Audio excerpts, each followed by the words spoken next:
Friends, இந்த வீடியோவில் நம்ம என்ன பார்க்க போகிறோம் அப்படின்னா last 5 mark preparations or presentations வந்து எப்படி வந்து பண்ணணும் பப்ளிக்கில் அப்படிங்கிறத வந்து பார்க்க போகிறோம். ஸோ இதில் செக்ஷன் 4ல் 5 மார்க்ஸில் பொயட்ரி அண்ட் ப்ரோஸ் பேராகிராஃப்ஸ் வந்து கேட்பாங்கல்ல. ஸோ அதில் வந்து என்ன பண்ணணும் அப்படின்னா ஃபஸ்ட்டு நீங்கள் ப்ரிப்பேர் பண்ணும்போது எழுத ஆரம்பிக்கும் போதே ஒரு ஸ்மால் பாக்ஸ் போட்டுட்டு அண்ட் அதுக்கப்புறம் அதில் டைட்டில் என்னது, அது டைட்டில் என்னது, ப்ரோஸோட டைட்டில் ஒரு போயமோட டைட்டில், அப்புறம் அதோட ஆத்தர் என்ன, ஸோ அதோட தீம் வந்து என்ன அப்படிங்கிறதையும் நீங்கள் வந்து ஃபஸ்ட்டு ஒரு பாக்ஸ் மாதிரி போட்டுட்டு அதுக்கப்புறம் வந்து உங்களோட பேசேஜை வந்து எழுத ஆரம்பிச்சிங்க அப்படின்னா ப்ரெசன்டேஷன் ரொம்ப நல்லா இருக்கும்.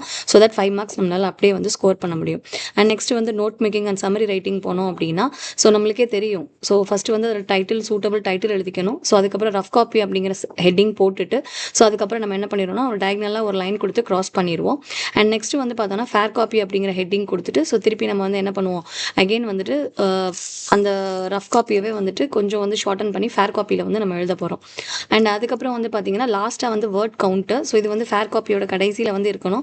ஸோ அதில் ஒரிஜினல் பேசேஜில் வந்து எவ்வளோ டோட்டல் இருந்தது அண்ட் நம்மளுக்கு இப்போ சம்மரியில் கடைசியாக வந்து சுருக்கி எழுதுனதில் வந்துட்டு எவ்வளோ வந்து டோட்டல் இருந்தது.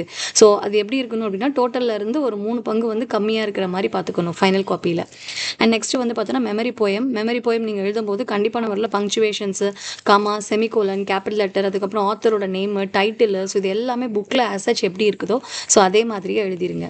அண்ட் அட்வர்டைஸ்மெண்ட் போனோம் அப்படின்னு பார்த்தோம் அப்படின்னா ஸோ கண்டிப்பான முறையில் அதுவுமே வந்துட்டு அட்வர்டைஸ்மெண்ட் சுற்றி ஃபஸ்ட்டு வந்து ஒரு பாக்ஸ் போட்டுக்கோங்க. அதுக்கப்புறம் வந்துட்டு பார்த்தோம் அப்படின்னா ஹெட்டர் போட்டுக்கோங்க. அந்த ஹெட்டரில் வந்துட்டு அதோட ஷாப் நேம் இல்லை ப்ராடக்ட்டை வந்து எப்படி நம்ம டிஸ்கிரைப் பண்ணுறோம் அப்படிங்கிறத நல்ல கேபிட்டல் லெட்டர் கொடுத்து எழுதிக்கோங்க.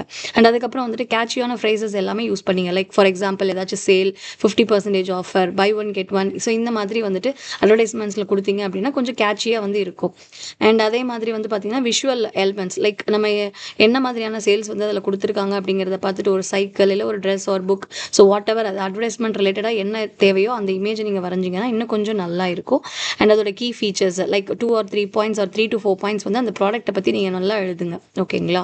ஸோ லாஸ்ட்டாக வந்து பார்த்தோம் பாட்டமில் வந்துட்டு so you have to give about the contact information like address, phone number, so இந்த மாதிரி வந்துட்டு நம்ம வந்து கொடுக்கணும். ஸோ உங்கள் ஃபோன் நம்பர் எழுதி வச்சுட்டு வந்துடாதீங்க. ஸோ இந்த மாதிரி XXX போட்டு எழுதிருங்க. ஸோ நெக்ஸ்ட் லாஸ்ட்டாக வந்து பார்த்தோன்னா நோட்டீஸ் மேக்கிங். ஸோ இதில் வந்துட்டு என்ன பண்ண போகிறோம் அப்படின்னா இதுவும் வந்துட்டு பார்த்தோன்னா ஒரு பாக்ஸ் தான், ஜஸ்ட் லைக் அட்வர்டைஸ்மெண்ட் மாதிரியே தான். ஒரு பாக்ஸ் போட்டு அதுக்குள்ளே வந்துட்டு பார்த்தோம் அப்படின்னா ஒரு ஹெட்டர், அந்த ஹெட்டரில் வந்து என்ன பண்ண போகிறோம் அப்படின்னா நோட்டீஸ் வந்து எங்கேருந்து வந்திருக்குது லைக் ஸ்கூலா இல்லை ஆர்கனைசேஷனா அப்படிங்கிறத நல்ல போல்ட் லெட்டர்ஸில் வந்து நம்ம வந்து எடுத்துக்கணும். நெக்ஸ்ட்டு வந்துட்டு டேட் வந்து பார்த்தீங்க அப்படின்னா லெஃப்ட் சைடில் வந்துட்டு கண்டிப்பான முறையில் நீங்கள் மென்ஷன் பண்ணியிருக்கணும். ஸோ நாளைக்கு டேட்டு 16th, ஸோ டேட்டை ஞாபகம் வச்சு அந்த டேட்டை வந்து நீங்கள் எழுதிருங்க. அண்ட் தென் ஹெட்டிங் வந்து எது ரிலேட்டடாக அந்த ஈவெண்ட் வந்து இருக்குது அப்படிங்கிறதையும் எழுதிருங்க.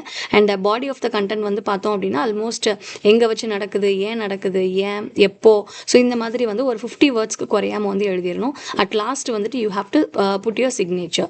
ஸோ நம்மளோட நேம் என்ன, டிசைக்னேஷன் என்ன அப்படிங்கிறது கண்டிப்பான முறையில் பாட்டம் லெஃப்டில் வந்து இருக்கணும். ஓகேங்களா? All the best. தேங்க்யூ.